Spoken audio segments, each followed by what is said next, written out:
ಎಲ್ಲರಿಗೂ ನಮಸ್ಕಾರ ಸ್ನೇಹಿತರೆ. ವರ್ಷದ ಕೊನೆಯ ಚಂದ್ರಗ್ರಹಣವು 2025ರ ಸೆಪ್ಟೆಂಬರ್ 7ರಂದು ಭಾನುವಾರದ ದಿನ ಸಂಭವಿಸಲಿದೆ. 2025ರ ಈ ಕೊನೆಯ ಚಂದ್ರಗ್ರಹಣವು ಭಾರತದಲ್ಲಿ ಗೋಚರಿಸಲಿದ್ದು, ಇದರ ಬಗ್ಗೆ ವಿಶೇಷ ಕಾಳಜಿಯನ್ನ ತೆಗೆದುಕೊಳ್ಳಬೇಕು ಮತ್ತು ಇದಕ್ಕೆ ಸಂಬಂಧಿಸಿದ ನಿಯಮಗಳನ್ನು ಕೂಡ ಪಾಲಿಸಬೇಕು.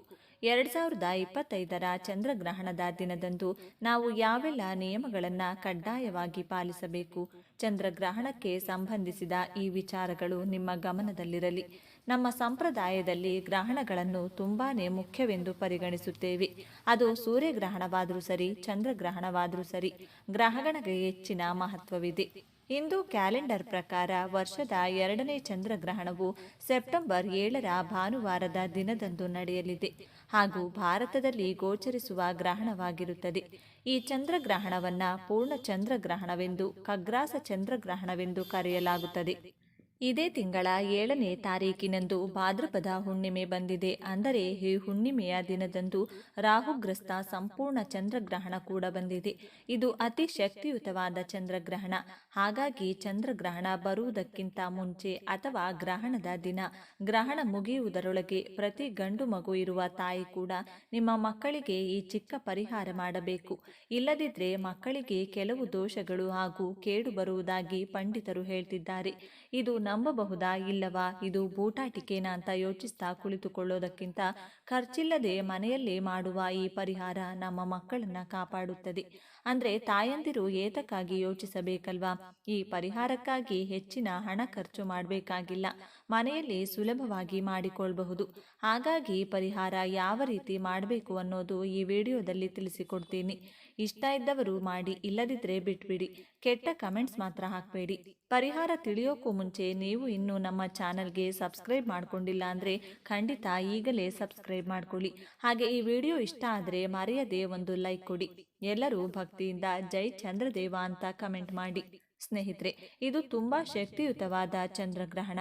ಅದರಲ್ಲೂ ಈ ಚಂದ್ರಗ್ರಹಣ ಭಾನುವಾರ ಬೇರೆ ಬಂದಿದೆ. ಶ್ರೀ ವಿಶ್ವಾವಸು ನಾಮ ಸಂವತ್ಸರದ ಭಾದ್ರಪದ ಮಾಸ ಶುಕ್ಲ ಪಕ್ಷ ಹುಣ್ಣಿಮೆ ಭಾನುವಾರ, ಅಂದರೆ ಸೆಪ್ಟೆಂಬರ್ 7, 2025ರಂದು ರಾಹುಗ್ರಸ್ತ ಸಂಪೂರ್ಣ ಚಂದ್ರಗ್ರಹಣ ಬರಲಿದೆ. ಈ ಗ್ರಹಣ ಕುಂಭ ರಾಶಿಯಲ್ಲಿ ರೂಪುಗೊಳ್ಳಲಿದೆ. ಈ ರಾಹುಗ್ರಸ್ತ ಸಂಪೂರ್ಣ ಚಂದ್ರಗ್ರಹಣ ನಮ್ಮ ದೇಶದ ಜೊತೆಗೆ ನೇಪಾಳ, ಬಾಂಗ್ಲಾದೇಶ, ಶ್ರೀಲಂಕಾ, ಸಂಪೂರ್ಣ ಆಫ್ರಿಕಾ ಖಂಡ, ಅಧಿಕ ಭಾಗದಲ್ಲಿ ಯುರೋಪ್, ಆಸ್ಟ್ರೇಲಿಯಾ, ನ್ಯೂಜಿಲೆಂಡ್, ದಕ್ಷಿಣ ಅಮೆರಿಕ, ಬ್ರೆಜಿಲ್ ಮುಂತಾದ ಜಾಗಗಳಲ್ಲಿ ಕಾಣಿಸಲಿದೆ. ಇನ್ನು ಗ್ರಹಣದ ಸಮಯ ನೋಡೋದಾದ್ರೆ, ಗ್ರಹಣದ ದಿನ ಬಂದು ಸೆಪ್ಟೆಂಬರ್ 7, 2025 ಭಾನುವಾರ. ಗ್ರಹಣ ಶುರುವಾಗುವ ಸಮಯ ಸೆಪ್ಟೆಂಬರ್ 7 ರಾತ್ರಿ 9:58. ಗ್ರಹಣ ಮಧ್ಯಕಾಲ ಸೆಪ್ಟೆಂಬರ್ 7 ರಾತ್ರಿ 11:42. ಗ್ರಹಣ ಮುಗಿಯುವ ಸಮಯ ಅಂದರೆ ಮೋಕ್ಷಕಾಲ ಸೆಪ್ಟೆಂಬರ್ 7ನೇ ತಾರೀಕು ಮಧ್ಯರಾತ್ರಿ 1:26. ಒಟ್ಟಾರೆಯಾಗಿ ಈ ರಾಹುಗ್ರಸ್ತ ಸಂಪೂರ್ಣ ಚಂದ್ರಗ್ರಹಣ 3:28:02 ಕಾಲ ಇರಲಿದೆ. ಹಾಗಾಗಿ ಗ್ರಹಣ ಮುಗಿಯುವುದರೊಳಗೆ ಗಂಡು ಮಗು ಇರುವ ಪ್ರತಿ ತಾಯಿ ಕೂಡ ನಿಮ್ಮ ಮಕ್ಕಳಿಗೆ ಈ ಚಿಕ್ಕ ಪರಿಹಾರವನ್ನ ಮಾಡಿಕೊಳ್ಳಿ. ಈ ಪರಿಹಾರಕ್ಕಾಗಿ ನಮಗೆ ಬೇಯಿಸಿದ ಅನ್ನ ಬೇಕು. ಮಣ್ಣಿನ ಮಡಿಕೆಯಲ್ಲಿ ಅನ್ನ ಮಾಡಿದರೆ ತುಂಬಾ ಒಳ್ಳೆಯದು. ಸಾಧ್ಯವಾದರೆ ಒಂದು ಪುಟ್ಟ ಮಣ್ಣಿನ ಮಡಿಕೆಯನ್ನ ತಂದುಕೊಳ್ಳಿ. ಇಲ್ಲಾಂದ್ರೆ ಹಿತ್ತಾಳೆ ಅಥವಾ ತಾಮ್ರದ ಪಾತ್ರೆಯಲ್ಲಿ ಮಾಡ್ಕೋಬಹುದು. ಇದು ಇಲ್ಲ ಅನ್ನೋರು ನೀವು ಪ್ರತಿದಿನ ಯಾವ ರೀತಿ ಅನ್ನ ಮಾಡ್ತೀರೋ ಅದೇ ರೀತಿ ಅನ್ನ ಮಾಡ್ಕೊಳ್ಳಿ. ಆದರೆ ತಿನ್ನೋಕೆ ಮಾಡಿದ ಅನ್ನದಲ್ಲಿ ಈ ಪರಿಹಾರವನ್ನ ಮಾಡಬಾರ್ದು. ಅಂದ್ರೆ ಒಂದೇ ಸಲ ಮನೆ ಎಲ್ಲರಿಗೂ ಅನ್ನ ಮಾಡಿ ಅದರಲ್ಲಿ ಅರ್ಧ ಈ ಪರಿಹಾರಕ್ಕೆ ತಗೊಂಡು ಉಳಿದಿರೋದು ತಿನ್ನೋದಕ್ಕೆ ಬಳಸಬಾರದು. ಹಾಗಾಗಿ ಸೆಪರೇಟಾಗಿ ಸ್ವಲ್ಪ ಅನ್ನವನ್ನ ಬೇಯಿಸ್ಕೊಳ್ಳಿ. ಅನ್ನ ತುಂಬಾನೇ ಶಕ್ತಿಯುತವಾದ ಪದಾರ್ಥ. ಅನ್ನ ಅಂದರೆ ಊಟ ಇಲ್ಲದೆ ಮನುಷ್ಯನ ಜೀವನವೇ ಇಲ್ಲ. ಅನ್ನವನ್ನ ಪರಬ್ರಹ್ಮ ಸ್ವರೂಪ ಅಂತ ಕರೀತಾರೆ. ಹಾಗಾಗಿ ಅಷ್ಟೊಂದು ಶಕ್ತಿಯುತವಾದ ಪದಾರ್ಥದಿಂದಲೇ ನಾವು ನಮ್ಮ ಮಕ್ಕಳಿಗೆ ಚಂದ್ರಗ್ರಹಣ ಮುಗಿಯುವುದರೊಳಗೆ ದೃಷ್ಟಿ ತೆಗಿಬೇಕಾಗುತ್ತೆ. ಈ ಪರಿಹಾರ ಯಾವ ರೀತಿ ಮಾಡಬೇಕು ಅಂದರೆ, ಮೊದಲು ಬಿಸಿ ಬಿಸಿಯಾಗಿ ಅನ್ನ ತಯಾರಿಸಿಕೊಂಡು ಅದನ್ನ ಆರಲು ಬಿಟ್ಟು ಬಿಡಿ. ಅನ್ನ ಆರಿದ ಮೇಲೆ ಅದನ್ನ 4 ಭಾಗಗಳಾಗಿ ಸಪರೇಟ್ ಮಾಡಿ ನಾವು ಆ 4 ಭಾಗಗಳಿಗೆ 4 ಬಣ್ಣಗಳನ್ನು ಬೆರೆಸಬೇಕು. ತೆಗೆಯಬೇಕು. ಇದರಿಂದ ನಮ್ಮ ಮಕ್ಕಳಿಗೆ ದೋಷ ನಿವಾರಣೆಯಾಗುತ್ತದೆ. ಮುಖ್ಯವಾಗಿ ಗ್ರಹಣದಿಂದ ಬರುವ ದೋಷಗಳು ಬರದೇ ಇರುತ್ತದೆ. ಈಗ ನೀವು ಸೆಪರೇಟ್ ಆಗಿ ಇಟ್ಕೊಂಡಿರುವಂತಹ 4 ಅನ್ನದ ಉಂಡೆಗಳಿಗೆ ಅಥವಾ ಭಾಗಗಳಿಗೆ ಒಂದು ಭಾಗಕ್ಕೆ ಅರಿಶಿನ ಬೆರೆಸಿ ಅದನ್ನ ಉಂಡೆ ಕಟ್ಟಿ ಪಕ್ಕಕ್ಕಿಡಿ. ಎರಡನೇ ಭಾಗದಲ್ಲಿ ಸ್ವಲ್ಪ ಕುಂಕುಮ ಬೆರೆಸಿ ಅದನ್ನ ಉಂಡೆ ಕಟ್ಟಿ ಪಕ್ಕಕ್ಕಿಡಿ. ಮೂರನೇ ಭಾಗಕ್ಕೆ ಸ್ವಲ್ಪ ಕಾಡಿಗೆ ಬೆರೆಸಿ ಅನ್ನ ಸಂಪೂರ್ಣವಾಗಿ ಕಪ್ಪು ಬಣ್ಣ ಬರುವಂತೆ ಮಾಡಿ ಅದನ್ನು ಕೂಡ ಉಂಡೆ ಕಟ್ಟಿ ಪಕ್ಕಕ್ಕಿಟ್ಕೊಳ್ಳಿ. ನಾಲ್ಕನೇ ಭಾಗಕ್ಕೆ ಏನೂ ಕೂಡ ಬೆರೆಸದೆ ಅದನ್ನ ಬಿಳಿಯಾಗಿ ಅದೇ ರೀತಿ ಉಂಡೆ ಕಟ್ಟು ಇಟ್ಟುಬಿಡಿ. ನಾವು ಕುಂಕುಮ ಬೆರೆಸಿ ತಯಾರಿಸಿದಂಥ ಉಂಡೆ ಕೆಂಪು ಬಣ್ಣದಲ್ಲಿರೋದ್ರಿಂದ ಅದು ಈ ಗ್ರಹಣದ ದೋಷ ನಿವಾರಣೆಗೆ ಚೆನ್ನಾಗಿ ಕೆಲಸ ಮಾಡುತ್ತದೆ. ಕಪ್ಪು ಉಂಡೆ ದೃಷ್ಟಿ ದೋಷವನ್ನ ನಿವಾರಣೆ ಮಾಡುತ್ತದೆ. ಬಿಳಿ ಉಂಡೆ ಶುಭ ಉಂಟು ಮಾಡುತ್ತದೆ. ಅರಿಶಿನ ಉಂಡೆ ಸಕಾರಾತ್ಮಕ ಶಕ್ತಿಯನ್ನ ಉಂಟು ಮಾಡುತ್ತದೆ. ಈ 4 ಉಂಡೆಗಳ ಜೊತೆಗೆ ನಮಗೊಂದು ಕೋಳಿ ಮೊಟ್ಟೆ ಕೂಡ ಬೇಕು. ಕೋಳಿ ಮೊಟ್ಟೆ ತುಂಬಾನೇ ಶಕ್ತಿಯುತವಾದದ್ದು. ಇದು ದೃಷ್ಟಿ ದೋಷ, ಗ್ರಹಣದ ದೋಷ, ಮಂತ್ರದೋಷ ಇವುಗಳನ್ನ ನಿವಾರಿಸುತ್ತದೆ. ಇದಕ್ಕಾಗಿ ನೀವು ಒಂದು ಕೋಳಿ ಮೊಟ್ಟೆ ತೆಗೆದುಕೊಂಡು ಅದರ ಮಧ್ಯಭಾಗದಲ್ಲಿ ಕಾಡಿಗೆಯಿಂದ ಸ್ವಲ್ಪ ದೊಡ್ಡದಾಗಿ ಬೊಟ್ಟು ಇಟ್ಟು ಆ ಕಾಡಿಗೆ ಮಧ್ಯದಲ್ಲಿ ಚಿಕ್ಕದಾಗಿ ಕುಂಕುಮದಿಂದ ಒಂದು ಬೊಟ್ಟಿಡಬೇಕು. ಕಾಡಿಗೆ ಹಾಗೂ ಕುಂಕುಮ ಅನ್ನೋದು ಗ್ರಹಣದ ಕೆಟ್ಟ ದೋಷಗಳನ್ನ ನಿಮ್ಮ ಗಂಡು ಮಕ್ಕಳಿಗೆ ಯಾವ ದೋಷ ಬರದೇ ಇರೋಕೆ ಅಥವಾ ಇರುವ ದೋಷ ಹೋಗೋಕೆ ಪವರ್ಫುಲ್ ಆಗಿ ಕೆಲಸ ಮಾಡುತ್ತದೆ. ಈ ರೀತಿ 4 ಬಣ್ಣದ ಅನ್ನದ ಉಂಡೆಗಳು ಹಾಗೂ ಮೊಟ್ಟೆ ರೆಡಿಯಾದ ಮೇಲೆ ಒಂದು ತಟ್ಟೆ ತಗೊಂಡು ತಟ್ಟೆ ಮೇಲೆ ಬಾಳೆ ಎಲೆ ಹರಡಿ ಆ ಎಲೆ ಮಧ್ಯದಲ್ಲಿ 4 ಅನ್ನದ ಉಂಡೆಗಳನ್ನು ಜೋಡಿಸಿ ಆ ಅನ್ನದ ಉಂಡೆಗಳ ಮಧ್ಯದಲ್ಲಿ ಕೋಳಿ ಮೊಟ್ಟೆ ಇಟ್ಟು ನಿಮ್ಮ ಮಗನನ್ನ ಕರೆದು ನೆಲದ ಮೇಲೆ ಕೂರಿಸಿ ತಾಯಿಯಾದವರು ದೃಷ್ಟಿ ತೆಗಿಬೇಕು.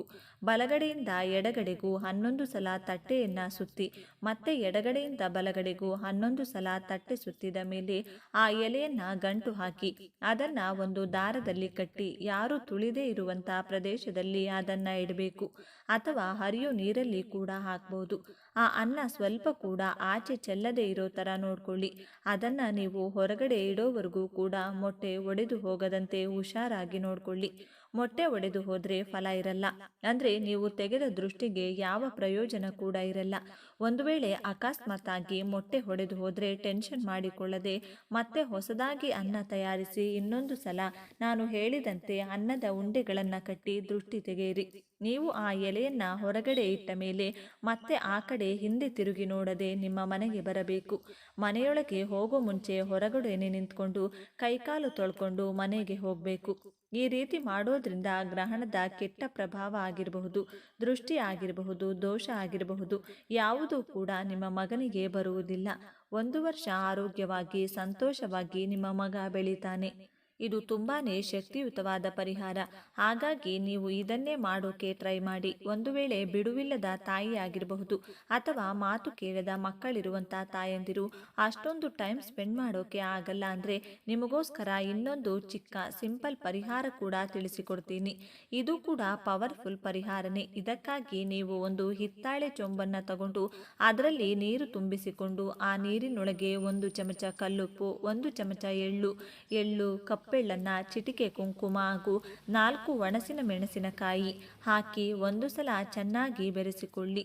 ಉಪ್ಪು ಕುಂಕುಮ ಅನ್ನೋದು ನೀರೊಳಗೆ ಪೂರ್ತಿಯಾಗಿ ಬೆರೆದೋಗ್ಬೇಕು. ಬಳಿಕ ಆ ನೀರಿನಿಂದ ನಿಮ್ಮ ಮಗುವಿಗೆ ಎಡಗಡೆಯಿಂದ ಬಲಗಡೆಗೆ 11 ಸಲ, ಬಲಗಡೆಯಿಂದ ಎಡಗಡೆಗೂ 11 ಸಲ ಸುತ್ತಿ ದೃಷ್ಟಿ ತೆಗೆದು ಆ ನೀರನ್ನ ಯಾರು ತುಳಿಯದೇ ಇರೋ ಜಾಗದಲ್ಲಿ ಚೆಲ್ಲಿ ಹಿಂದೆ ತಿರುಗಿ ನೋಡದೆ ಮನೆಗೆ ಬಂದು ಬಿಡಿ. ಈ 2 ಪರಿಹಾರಗಳಲ್ಲಿ ಯಾವುದೋ ಒಂದು ತಪ್ಪದೆ ಮಾಡೋಕೆ ಪ್ರಯತ್ನ ಪಡಿ. ಈ ವಿಡಿಯೋ ನಿಮಗೆ ಇಷ್ಟ ಆದರೆ ಲೈಕ್ ಮಾಡಿ, ಶೇರ್ ಮಾಡಿ. ಇಂತಹ ಹೆಚ್ಚಿನ ಉತ್ತಮ ಮಾಹಿತಿಗಳಿಗಾಗಿ ತಪ್ಪದೆ ನಮ್ಮ ಚಾನೆಲ್ನ ಸಬ್ಸ್ಕ್ರೈಬ್ ಮಾಡ್ಕೊಳ್ಳಿ. ನಾಳೆ ಮತ್ತೊಂದು ವಿಡಿಯೋದೊಂದಿಗೆ ಪುನಃ ಭೇಟಿಯಾಗೋಣ. ಧನ್ಯವಾದಗಳು.